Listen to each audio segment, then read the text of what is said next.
Hi friends, Jyothi's LOX ಇನ್ ಕನ್ನಡ ಚಾನಲ್ಗೆ ಸ್ವಾಗತ. ಇವತ್ತಿನ ರೆಸಿಪಿ ಮಲ್ನಾಡ್ ಸ್ಪೆಷಲ್ ಅಕ್ಕಿ ಕಡುಬು.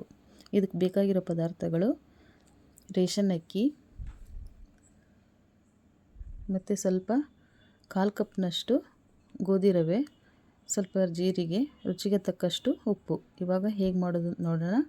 ಒಂದು ಬೌಲಿಗೆ 1.5 ಕಪ್ನಷ್ಟು, ನೋಡಿ ಈ ಕಪ್ ಅಳತೆಯಲ್ಲಿ 1.5 ಕಪ್ನಷ್ಟು ರೇಷನ್ ಅಕ್ಕಿನ ತೊಗೊಂಡಿದ್ದೀನಿ. ಇವಾಗ ಇದನ್ನು ನೀರು ಹಾಕಿ ಸ್ವಲ್ಪ ಕ್ಲೀನಾಗಿ ತೊಳೆಯೋಣ. ಯಾಕಂದರೆ ಇದರಲ್ಲಿ ಡಸ್ಟ್ ಇರೋ ಚಾನ್ಸ್ ಇರುತ್ತೆ. ಹಾಗಾಗಿ ಈ ರೀತಿ ಸ್ವಲ್ಪ 3-4 ಬಾರಿ ನೀರು ಹಾಕಿ ಕ್ಲೀನಾಗಿ ತೊಳೆಯೋಣ. ಈ ರೀತಿ ನೀರು ಹಾಕಿ ತೊಳೆಯೋದ್ರಿಂದ 1 ನಿಮಿಷ ಅಕ್ಕಿನೂ ನೆನೆಯುತ್ತೆ. ಈಗ ಅಕ್ಕಿನೂ ಸ್ವಚ್ಛ ಆಗಿದೆ. ಇವಾಗ ಇದರಲ್ಲಿರೋ ನೀರನ್ನೆಲ್ಲ ತೆಗೆದುಬಿಡೋಣ. ನೋಡಿ, ಈ ರೀತಿ ನೀರು ತೆಗೆದಾಗಿದೆ. ಈಗ ಒಂದು 5 ನಿಮಿಷದವರೆಗೂ ಒಂದು ಪ್ಲೇಟ್ ಮುಚ್ಚಿ ಹಾಗೆ ಇಡೋಣ. ಇವಾಗ ಒಂದು 5 ನಿಮಿಷ ಆಗಿದೆ. ನೋಡಿ, ಅಕ್ಕಿಯಲ್ಲಿ ನೀರು ಉಳಿದಿರುತ್ತಲ್ಲ, ಅದೆಲ್ಲ ಅಕ್ಕಿ ಹೀರ್ಕೊಂಡಿದೆ. ಈ ರೀತಿ ಅಕ್ಕಿ ಉದುರಾಗಿದೆ. ಈಗ ಒಂದು ಮಿಕ್ಸಿ ಜಾರ್ ತೊಗೊಳ್ಳೋಣ. ಈ ಮಿಕ್ಸಿ ಜಾರಿಗೆ ಸ್ವಲ್ಪನೇ ಅಕ್ಕಿ ಹಾಕ್ತಾ ತರಿಯಾಗಿ ರುಬ್ಬಬೇಕು. ರವ ಆಗಿರಬೇಕದು. ಇವಾಗ ನೋಡಿ, ತರಿಯಾಗಿ ರುಬ್ಬಿದ್ದೀನಿ. ನೋಡ್ತಿದ್ದೀರಲ್ಲ ಎಷ್ಟು ಚೆನ್ನಾಗಿ ಬಂದಿದೆ. ನೋಡಿ, ಈ ರೀತಿ ರವ ಆಗಬೇಕು. ಇವಾಗ ಎಲ್ಲ ಅಕ್ಕಿನೂ ಈ ರೀತಿ ರುಬ್ಬಿ ಅಕ್ಕಿ ತರಿ ಮಾಡಿಟ್ಕೊಂಡಿದ್ದೀನಿ. ಇದನ್ನು ಬೇಕಿದ್ರೆ ಹಿಂದಿನ ದಿನ ಬೇಕಾದರೂ ಮಾಡಿಟ್ಕೋಬೋದು. ನಾನಿವಾಗ ವೀಡಿಯೋಗೋಸ್ಕರ ಇವಾಗ ಮಾಡಿದ್ದೀನಿ.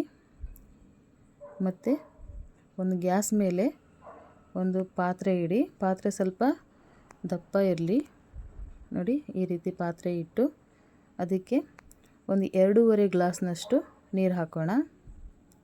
ನೋಡಿ, ನೀರು ಹಾಕಿ ಇವಾಗ 1.5 ಕಪ್ ಅಳತೆಗೆ 2.5 ಕಪ್ನಷ್ಟು ನೀರು ಹಾಕಿದ್ದೀನಿ.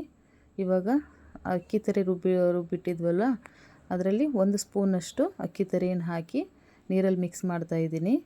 ಸ್ವಲ್ಪ ಉಪ್ಪು ಹಾಕಿ ಹಾಗೆ ಜೀರಿಗೆ ಹಾಕಿ. ಈ ಜೀರಿಗೆ ಹಾಕೋದ್ರಿಂದ ರೇಷನ್ ಅಕ್ಕಿ ಕೆಲವೊಬ್ಬರಿಗೆ ಡೈಜೆಷನ್ ಆಗೋದಿಲ್ಲ.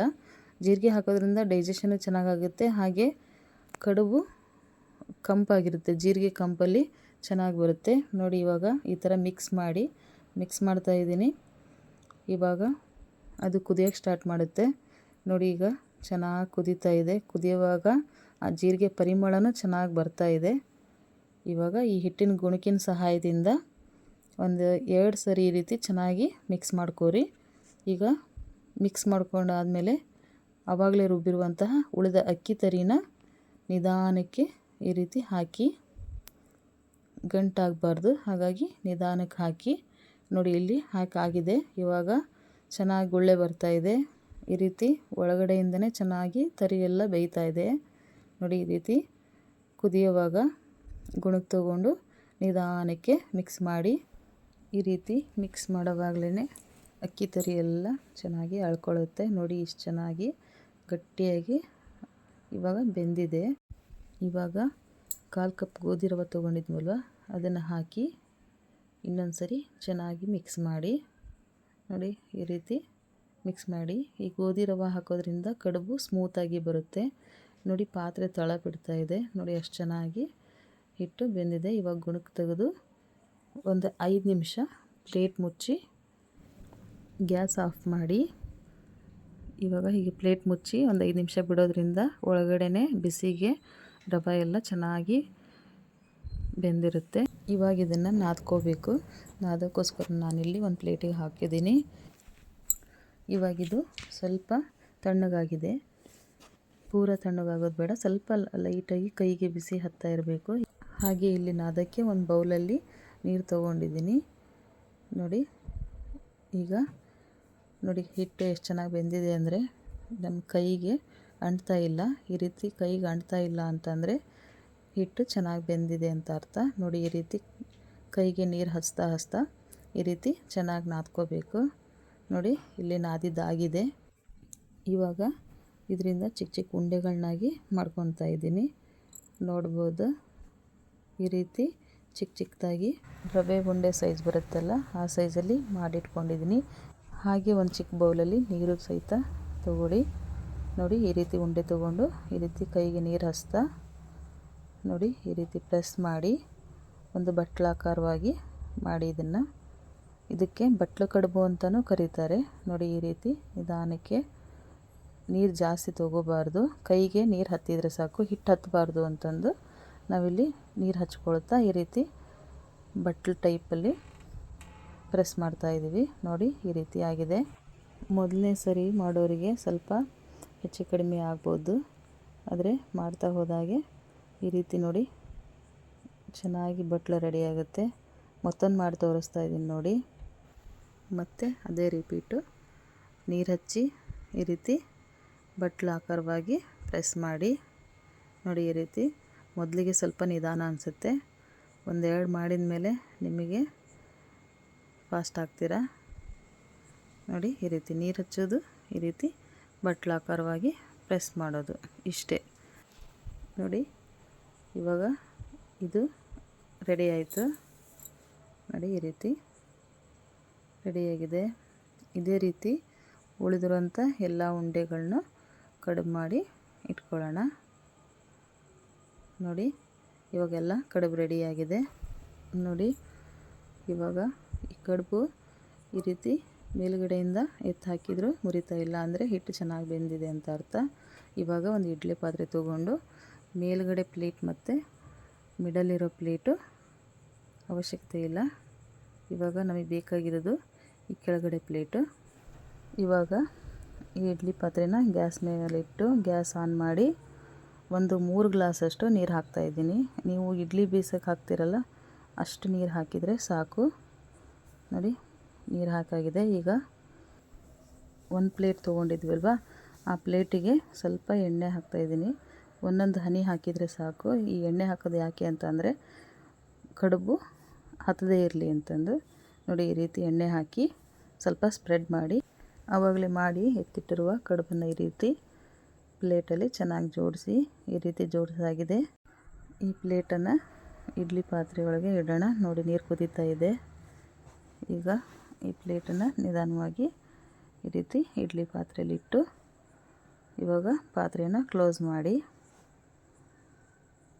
ಇವಾಗ ಇದು ನೀವು ಎಷ್ಟೊತ್ತು ಇಡ್ಲಿ ಬೇಯಿಸ್ತೀರಲ್ಲ ಅಷ್ಟೊತ್ತು ಬೇಯಿಸಿದರೂ ಸಾಕು, ಇಲ್ಲ ಅದಕ್ಕಿಂತ 1 ನಿಮಿಷ 2 ನಿಮಿಷ ಕಡಿಮೆ ಆದರೂ ನಡೆಯುತ್ತೆ. ಆವಾಗಲೇ ಹಿಟ್ಟು ಬೆಂದಾಗಿದೆ ಅಲ್ಲ, ಹಾಗಾಗಿ ಜಾಸ್ತಿ ಬೇಯೋ ಅವಶ್ಯಕತೆ ಇರೋದಿಲ್ಲ. ಒಂದು 5 ನಿಮಿಷ ಬೆಂದರೆ ಸಾಕು. ಈಗ ತೆಗೆದು ನೋಡೋಣ. ನೋಡಿ ನೋಡಿ ಈ ರೀತಿ ಇದನ್ನು ಮುಟ್ಟಿ ನೋಡಿದರೆ ಕೈಗೆ ಹಿಟ್ಟು ಅಂಟಬಾರ್ದು. ನೋಡಿ ಇವಾಗ ಚೆನ್ನಾಗಿ ಬೆಂದಿದೆ. ಇವಾಗ ಇದನ್ನು ತೆಗಿತಾ ಇದ್ದೀನಿ. ನೋಡಿ ಎಷ್ಟು ಚೆನ್ನಾಗಿಲ್ಲಿ ಎಲ್ಲ ಕಡುಬು ಬೆಂದಿದೆ ನೋಡ್ಬೋದು. ತುಂಬ ಟೇಸ್ಟಿಯಾಗೂ ಇರುತ್ತೆ. ಎಲ್ಲರೂ ಒಂದ್ಸರಿ ಟ್ರೈ ಮಾಡಿ. ನೋಡೋಕ್ಕೆ ಕಷ್ಟ ಅನ್ನಿಸ್ಬೋದು, ಕಷ್ಟ ಏನಿಲ್ಲ, ತುಂಬ ಈಸಿನೇ ಇದೆ.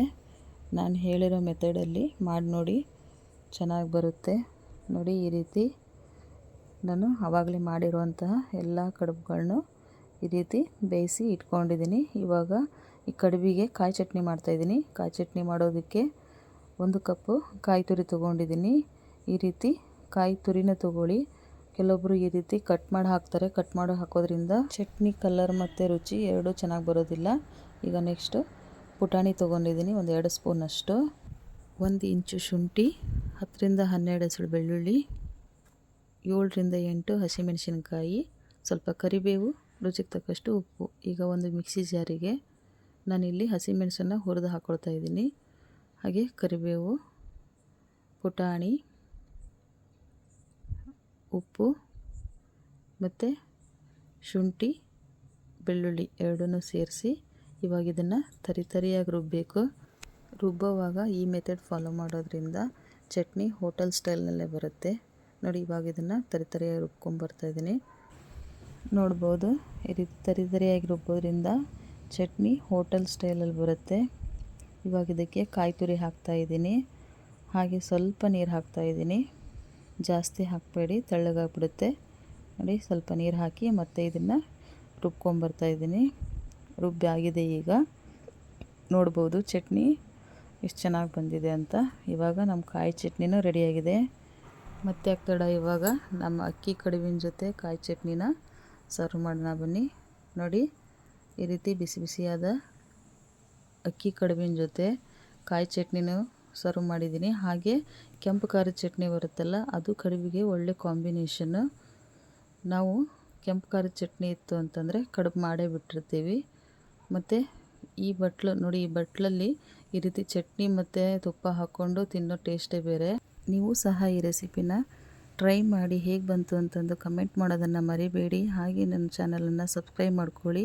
ನಿಮಗೆಲ್ಲ ಈ ರೆಸಿಪಿ ಇಷ್ಟ ಆಗಿದ್ದೆಲ್ಲ ಲೈಕ್ ಮಾಡಿ, ಶೇರ್ ಮಾಡಿ. ಇವತ್ತಿನ ಈ ರೆಸಿಪಿನ ಇಲ್ಲಿಗೆ ಮುಗಿಸ್ತಾ ನಾಳೆ ಮತ್ತೊಂದು ರೆಸಿಪಿ ಜೊತೆಗೆ ಸಿಗ್ತೀನಿ. ಅಲ್ಲಿವರೆಗೂ ಎಲ್ಲರಿಗೂ ಸರ್ವೇ ಜನ ಸುಖಿನೋ ಭವಂತು, ಅನ್ನದಾತೋ ಸುಖೀ ಭವ. Thank you.